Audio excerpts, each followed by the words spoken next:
खास हरियाणा देखने वाले भाई सारे दर्शकों ने सोनू वाली की राम राम। भाई जिस जगह पर हम वीडियो बनाने लग रहे हैं और जिसकी वीडियो बनाने लग रहे हैं नहीं भाई ये चीज़ होनी नहीं चाहिए थी। एजुकेशन वॉल्टियर अपने पास में हैं लेकिन इनकी जो रोजी रोटी है उस पर लात लगी है। और पहली बात तो रोजी रोटी भी इसी थी, 9,000 रुपये भी ना की थी सरकार ने, पता नहीं के भर्ती प्रक्रिया करी थी। उसके बाद में 9,000 की सैलरी पाने वाले मनस बने थे और इस तरह से इनका परेशान टेकिया गया जिन्होंने दुनिया में सबसे पहले इंसान हैं जिनकी या 9,000 रुपये की सैलरी मिली थी। उसके बाद में दुर्भाग्य के है कि जो हमारा शिक्षा मंत्री है नहीं उस तक घने पढ़े लिखे हैं सारे सारे, उसकी 10वीं +2 कर रखी होगी ज़्यादा से ज़्यादा, जबकि नवीन जैन तो नहीं हुआ था 10वीं फैल है लेकिन हम नहीं कंधे वो उसका हो कुछ भी है लेकिन उससे ज़्यादा पढ़े लिखे हैं। लेकिन यह के हैं कि ये लायक नहीं बचे सरकार की नज़र में। इनकी जिम्मेवारी तो बड़ी है लेकिन इनकी ज़रूरत इतनी छोटी मान ली कि 9,000 में इनकी सारा कुछ करना है, गोज में दबाड़ा भी लाना है, उन बालका की सारी प्रक्रिया भी करनी है कि कुछ पूरा मामला है वो जानने की कोशिश करें। राम राम भाई साहब। राम राम भाई पहला अपना परिचय दे दो एक बार। मेरा नाम कपिल शर्मा, गांव बुआना है। मैं हरियाणा एजुकेशन वॉलंटियर का प्रधान हूँ। प्रधान जी इतने तो आप मेले बोझ भी कौन बन रहे थे कि भाई मेले 9,000 रुपया में बजट खराब हो गया वो सरकार का जिस वजह से आप निकालने पड़ गए हो। नाना बोझ की बात है भाई साहब, हम तो सरकारी स्कूलों में ऐसे ऐसे बच्चों को मुख्य धारा में शामिल करवावा जो सरकार कभी ढूंढ के भी नहीं ला सकती सर्वे के माध्यम से। किस तरह के बालक हैं जिसकी आप शिक्षा की जो मुख्य धारा है उससे जोड़ने का काम करो? वे ऐसे बालक हैं भाई साहब जो किन्हीं परिस्थितियों की वजह से, चाहे वो आर्थिक परिस्थिति हो, चाहे वो भौगोलिक परिस्थिति हो, या उनके माता पिता एक जगह से दूसरे जगह मतलब खाने कमाने को चले गए, पालियान बोलते हैं जिसे, उनके माध्यम तक पूरे देश के बालक ऐसे गरीबी बच्चे मिल जाते हैं जो बिल्कुल भी बट्ठियाँ पकारिया करें, कभी स्कूल में गए ही नहीं। और ये जो हम कोर्स जिसे हम STC बोलते हैं, स्पेशल ट्रेनिंग सेंटर, जो सरकारी स्कूलों में होता है, उसके माध्यम से उनको 6 से 14 वर्ष की आयु के अनुसार उनकी पढ़ाई करवा के और उनकी आयु के अनुसार ही हम उनको स्कूलों में एडमिशन दिलाते हैं। तो आप ये काम गलत लग रहे हो करना आपने नहीं बेरा हो तो? क्यों? क्योंकि अगर आप उनकी शिक्षित कर दोगे तो मैं समाज के मेले उस धारा में आ जाएंगे और उनका राजनीति अभी को नहीं होती है वो समझने लायक जाएंगे तो फिर मैं किसी गुलाम को नहीं होंगे, आत्मनिर्भर हो जाएंगे तो वह लोगों की बातें ना समझने लायक जाएंगे, राजनीति की बातें ना समझने लायक जाएंगे तो उनके तो वोट काटने लायक रहे नहीं। आप वह राजनीति किस पर करेंगे? वो पागलों पर करेंगे। आप उनकी शिक्षित करने लायक रहे हो, कहीं ना कहीं आप उन लोगों की रोजी रोटी पे लात मारने लायक रहे हो जिसकी आप कमारी है। जी बिल्कुल यही बात है, यही होगी बात है। यही बात है। नहीं तो आप देखिए कि यहाँ सारे MA BEd CTET HTET well qualify बंदे खड़े हैं और पूरा हरियाणा में 779 इनकी संख्या है, ठीक है। और आज का दिन एक मजदूर जो बिल्कुल दिहाड़ी करता है, अनपढ़ व्यक्ति होता है, 500 रुपये दिन के लेता है। अगर उसको टोटल किया जाए तो एक महीने में 15,000 रुपये बनते हैं। हमारे तो सिर्फ इतनी पढ़ाई लिखाई के बाद भी 9,000 रुपये देते हैं सरकार। हम कहाँ जाएँ ये बताओ आप? ना पक्की वैकेंसी निकाल रही, ना TGT की, ना PGT की। 10 साल हो गए, हम कहाँ फार्म भरे, क्या करें ये बताओ? इनती 9 महीने पाछे इनका लाते हैं और बाज लो, उसके बाद में फिर इनती मतलब अपनी तंदुरुस्ती दिखानी पड़ा है। पता नहीं फिर उसमें क्वालिफाई हुए हैं या नहीं हुए हैं, वह भी कोई गारंटी को नहीं। क्योंकि जिस तरह का 9 महीने के बाद में आपकी एक भर्ती प्रक्रिया फिर शुरू हुआ है, फिर वही मानसिक रूप से तनाव इनका ऊपर आ जाए है, वह फिर टॉर्चर हो जाए हैं मानसिक रूप से, फिर इनती उसे भर्ती प्रक्रिया तक गुजरना पड़ा और फिर हाँ ऐसा ही होता है भाई, यही हुआ है नहीं? यही हुआ है। साथी छूट जाते हैं। तो पंजाब में निरंतर कर दिया है भाई, जो लाग रहे हैं हम लागे रहेंगे, उनकी कोई किसी तरीके की कोई दिक्कत को नहीं। लेकिन अपना वाले के बेरानी के गड़बड़ जाग गया है, पेट में कुंसा दर्द हुआ है कि बेरानी के उनका मतलब कुंसा नुकसान कर दिया इनकी कि भाई इनके 9,000 रुपया पे भी मैं रिंगण लग गए। एक समस्या और है सर हमारी, कि जैसे हमारे जो सेंटर पे बच्चे आते हैं ना सर, यदि वो बच्चे हमारे चले गए तो हमें हमारा सेंटर उसी टाइम बंद कर दिया जाता है सर। उस टाइम भी हमें बेरोजगार कर दिया जाता है। वो ज़रूरी नहीं है कि 9 महीनों का लेटर हमें थमाया गया है तो 9 महीने हमारे पूरे करवाए जाएंगे, बीच में भी हमारे सेंटर को बंद कर दिया जाता है सर। अच्छा। हाँ जी सर। तो भाई विपक्ष है वो भी चुप है और कोई सुनवाई नहीं होने लग रही है। मैं प्रधान जी से पूछना चाहूँगा, आपने फिलहाल किस किस का दरवाज़ा खटखटा लिया? सारा हरियाणा ने प्रत्येक DC को ज्ञापन दे लिया, प्रत्येक अपने प्रत्येक डिस्ट्रिक्ट MLA तो मिल लिए। दुष्यंत चौटाला जी के पास हम 2 बार जाए, शिक्षा मंत्री जी के पास हम 3-4 बार जाए आए, खट्टर साहब के OSD तो मिले आई, लेकिन सिर्फ आश्वासन और आश्वासन मिला, लिखित में हमने कुछ भी नहीं मिला अभी तक। और विधायकों को भी नहीं, OSDC कितनी बड़ी पावर होगी कि भाई मान लो वो बाहर तो लिपा पोती करके न दबा दे है? ओएसडी तो इतनी बड़ी पावर को नहीं होती कि भाई ओएसडी ने जो कह दिया वही होगा, फिर तो मुख्यमंत्री की जरूरत है को नहीं, ओएसडी नियुक्त करो सारा को।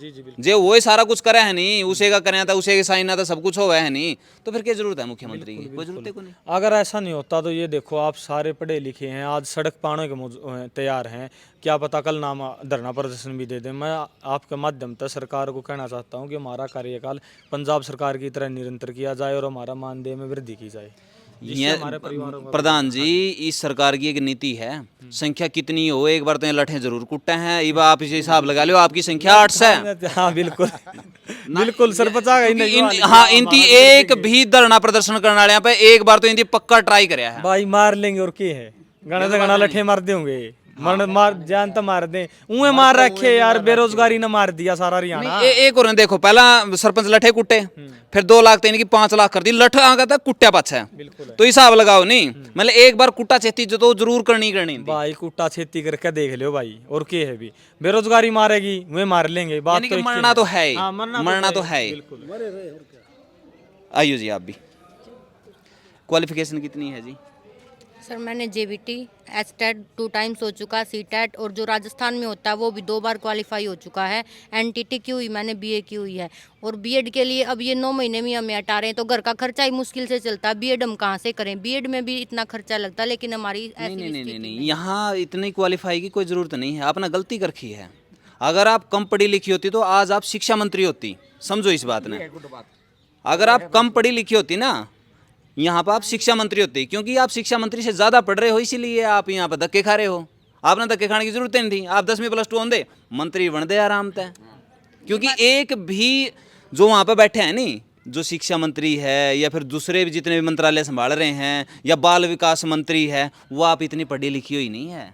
ये बात तो आप सही कह रहे हैं, ये तो हमें सभी को लग रहा है। हाँ, ये तो हमारी गलती है, इतना पढ़ के ज्यादा पढ़ के भी आप 9,000 पे खड़े हो, बेरोजगारी पे खड़े हैं। 9,000 पे भी कहाँ, 1 महीने में तो बेरोजगारी हो जाएंगे, ये भी 9 महीने के लिए था। पहली बात तो देखो जी, ज़्यादा पढ़े लिखे होने के दुष्प्रभाव हैं।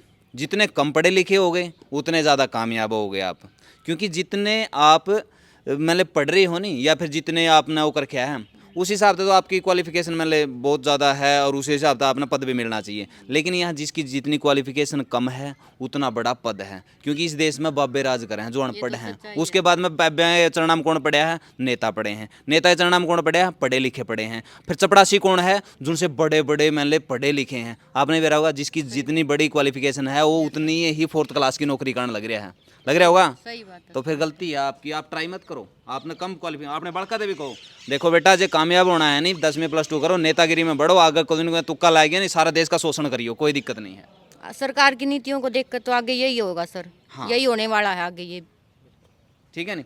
तो भाई देश का दुर्भाग्य है, और हमारे यहाँ पहले जितने भी इस लाइन में थे, पढ़े लिखे थे, इनका काम चल गया, शूत आएगी। और उस टाइम पे कुछ वाकई में पार्लियामेंट में ऐसे लोग बैठे करते जिसकी तुत्ती बोले करते, वाकई में वो जेन्युइन लोग थे। इनका टाइम पे इसे आगे जिसकी फुल फॉर्मेगा को नहीं बेरा, तो पूछ लो इनकी जी के 4 क्वेश्चन को नहीं आवे, इस बात की गारंटी लिखवाएगा, ले लो। लेकिन बस ठीक है। रेडू साहब राम राम। राम राम सोनू जी, और खुशी हुई आपसे मिलकर ने, और दुख इस बात का, इतनी खुशी नहीं हुई क्योंकि जो इन मेरे नौजवाना का, अगली पीढ़ी का, अगली तो भी अगली पीढ़ी का समझो, क्योंकि मैं तो इनका दादा की उम्र का हूँ मैं। इस लड़का जो प्रधान हरियाणा का, इसके पिताजी का मैं गुरु रहा हूँ, ये मेरा शिष्य रहा इसका पिताजी। तो मुझे नहीं पता था कि मेरे जीते जी, मेरे रिटायर होने के बाद ये राजनीतिक इस शिक्षा को वहाँ तक ले जाएंगे जहाँ तक मेरे जैसा जागरूक नागरिक भी सोच भी नहीं सकता। इतना गर्त में ले जाएंगे। अरे तुम सत्यानाश तो करना था, लेकिन इतना तो जुल्म ना करो, इतना तो अंग्रेज़ों ने, मुगलों ने या निर्दयी दुश्मन भी नहीं कर सकता। और ये कहते हैं हमने शिक्षा नीति बना दी, हमने विकास कर दिया, हमने सबका विकास कर दिया। ये विकास का एक नमूना देख लो आप, इसका, इससे शर्म की कोई बात नहीं हो सकती। अगर ये अनपढ़ होते तो आज 500 रुपये और 700 की मांग करे, 500 का तो मजदूरी में ज्यादा कमा सके थे। ज्यादा कमा सकते थे। अपना पढ़ाई पे अगर खर्चा एक बढ़ेगा। अगर एक रेडी खोलता तो, क्योंकि अब ये अच्छे को लगे ना, अगर क्या लगे ना समाज में लगे कि रेडी लगा ले, रेडी वाला 2,000 रुपये लेके चलता है। नहीं प्रधान जी मैं आप तक कहना चाहूँ, आप तक गणे रुपये बाहर से केड़ा रेडी ला रहे हैं नहीं, वो गणे कमावा है केड़ा ही रेडी वाला बिल्कुल बिल्कुल कमावा है। हाँ। तो आपने शर्म क्यों आवेगी, क्योंकि आपने सारी उम्र पढ़ाई में ला दी, जे आप अपनी शर्म ने बेच कर न और काम शुरू कर देनी तो जज जाकर ना आप काबिल हो जंदे। ये आपने न्यू लागा यार, इतना क्वालिफिकेशन लेने के बाद में तो कीड़ा ही रेडी लांदा के सूत्रा लागा न्यू को नहीं बेरो, कीड़ा ही रेडी वाला घना शाना था, पहले ही सोच गया वो तो न्यू बेरा था कि उस टाइम पे उनका लग के बनाएगी मेरे लग के बनाएगी। सुनो जी एक बात और बताऊंगा, देखो मैं समाज को भी संदेश देना चाहता हूँ, जो मेरे जैसे बुजुर्ग हैं जो जिम्मेवारियों से फारिग हो चुके हैं और इधर ना हो रहे तो उन पर में कड़न धरने भी नहीं है, कुमार दबाने भी नहीं है, ये लालच छोड़ना चाहिए। क्योंकि हमारा पुराना साहित्य भी कह रहे, वेद भी कह रहे हैं कि 50 तक कमाओ और 50 से 75 तक समाज की सेवा करो और फिर उसके बाद संन्यास ले लो, सब चीज़ जाता है, खाट पे बैठ कर आराम से बात करो। तो उनका समय आ रहा समाज सेवा का, ये ताश खेलना बंद करके समाज में लेकर जाओ, अगली पीढ़ी को संभाल दो, नशा वालों को नशे से बचाओ, इनको रोजगार दो, इनकी आवाज़ उठाओ। ये 800 हैं, ये तो इन्हें देखना है, लेकिन मैं अपनी तरफ से इनके लिए हर प्रकार का मोर्चा साथ देने के लिए तैयार हूँ और दुनिया को ये बताने के लिए तैयार हूँ। आप जैसों के माध्यम से आपका सहयोग चाहिए मुझे हर 100%, क्योंकि मीडिया जो ना चौथा स्तंभ आज सबसे मजबूत स्तंभ है। उसका तड़ा तो बड़े दांदियां की आरी फेरने फिरे हाँ, हैं। वो आप वही बात है, जो बड़े हैं आपके वो बिके चुके हैं। अगर थोड़ा बहुत अब डांट रहा है तो आप जैसे ये यूट्यूब वाले डांट रहे, ये भी सच्चाई बता रहे हो हमें, और आपके ऊपर निर्भर ये आस लगाए बैठे हैं। इनसे कहता हूँ वो भी बुजुर्ग आगे आए, नहीं तो देश का बिल्कुल गलत हो रहा है। अपने सामने जो है अपने बच्चों को कटता देखेंगे, कटी रही और क्या रह रहे हैं यार। आज दुख आया कि रेड्डू साहब आप न्यू देखो, एक मतलब छोरा एमएलए बन गया, उसका फिर अगर राजनीति चल पड़ी, उनकी कोई क्वालिफिकेशन नहीं चेक करता के है के नहीं है ना, उनका न्यू देखता कि यू लायक है ना लायक है, चाहे जमा थेड़ी भर की मोटी बुद्धि हो कि में हो, वो नेता पक्का बनेगा। क्वालिफिकेशन तो वो कर दे को नहीं, उनका तो जो पेट में नहीं आया वो भी नेता ही वे, पेट में जो पैदा आया नहीं है और उसके भी पाँव पकड़ो, उसके भी हाथ जोड़ो, जब जाके हमारे तो आइयो। बिल्कुल ये नीति हो रही है पूरा, तो भाई पता है यह चीज़ है, ये चीज़ें गरीब आदमी खातर को नहीं, इनके सारे रास्ते बंद कर दिए जावे हैं और ये सारी मजबूरी करवा रही है। भाई ऊँ खामन खाई रोड पाएगा, किसी चिंगाड़ मारने का कुछ नहीं है, पेट खान ना मांगा है, जुगाड़ साथ जो सा खोस खास लिया, 9,000 रुपये इनते मिले करते, इन तक गणे तो वही बात है, नहीं दिहाड़ी मजदूरी करनी आराम तक कमा के मूल्य, कोई खास बात को नहीं। इसे भी लोग हैं जिसका एक दिन का खर्चा ही 9,000 है, लेकिन पूरा कमाई है 9,000 रुपया अटकी खड़ी है, उसके बाद में भी यह भी खोस ली और वो भी घर और अगली बार जब भी भर्ती प्रक्रिया इनकी होगी नहीं, इनकी एक जनाती भी जगह को नहीं मिलती है। कौशल रोजगार वाले इंदर गणे कमान लग रहे हैं और जितने भी किसी भी स्कीम किसी भी चपरासी भी कौशल रोजगार में ले रखे हैं भाई, जो मतलब 5वीं 7वीं पास, यानी कि आप उन तक भी गए गुजरे, उन तक भी गए गुजरे बना दिया हम तो इस सरकार ने।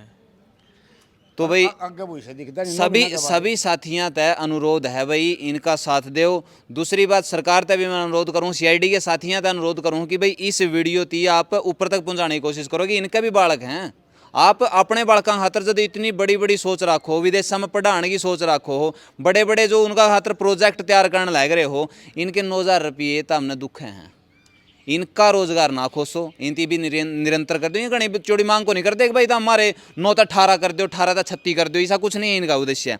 यूए ना खोसो थम, ये 9 बचे रहने दो कम से कम। एक अपील और है, अब तक तो मैं थोड़ा सा रोष में बोल रहा था, मेरी इन बच्चों की तरफ से, ये मेरे अपने बच्चे की अगली पीढ़ी है या बिल्कुल हैं, मेरे अपने बच्चे हैं, अपने छाती बात रख के देखो, जो नेता का नेता बने उनके बच्चों के साथ बने तो क्या हो। अब सरकार ने तो कर दिया ये काम, सरकार की आँख खोलने के लिए, सरकार को जागृत जगाने के लिए विपक्षी पार्टियों से मेरी हाथ जोड़ के ने पैरों को लगाने के लिए इन बच्चों की आवाज़ 4 दिन के बाद सेशन चलने लग रहा है, उसमें आवाज़ उठाएं और सरकार को जगाएं, बाकी दुनिया को शीशा दिखाएं। धन्यवाद। तो भाई सभी साथियों का अनुरोध है भाई इस वीडियो की आप शेयर कर दियो, और ताकि ज़्यादा लोगों तक पहुँचेगी तो थोड़ी सी और अवेयरनेस फैलेगी, इनकी थोड़ी सी हेल्प मिलेगी। और दुष्यंत चौटाला जी यहाँ भी मैं कहना चाहूँगा कि आप भी कहीं ना कहीं इनका समाधान कर सको हो। कंवरपाल गुज्जर जी यहाँ भी मैं कहूँ कि भाई आप भी इनका बारे में सोचो थोड़ा सा, यह आपका इशारे हैं, अगर इनती आप तक कोई लेना देना नहीं होता नहीं, आप तक कुछ नहीं कहने की ज़रूरत थी, इनती ये अपना काम ना खुद निपटा लेंदे, लेकिन आप पर आश्रित हैं, आप इनकी समस्या का समाधान कर सको हो और ज़रूर करो। अपना तो यूँ कहना है भाई। वीडियो ने शेयर कर दियो, मिला नेक्स्ट वीडियो में, तब तक के लिए जय हिंद, वंदे मातरम, जय जवान जय किसान।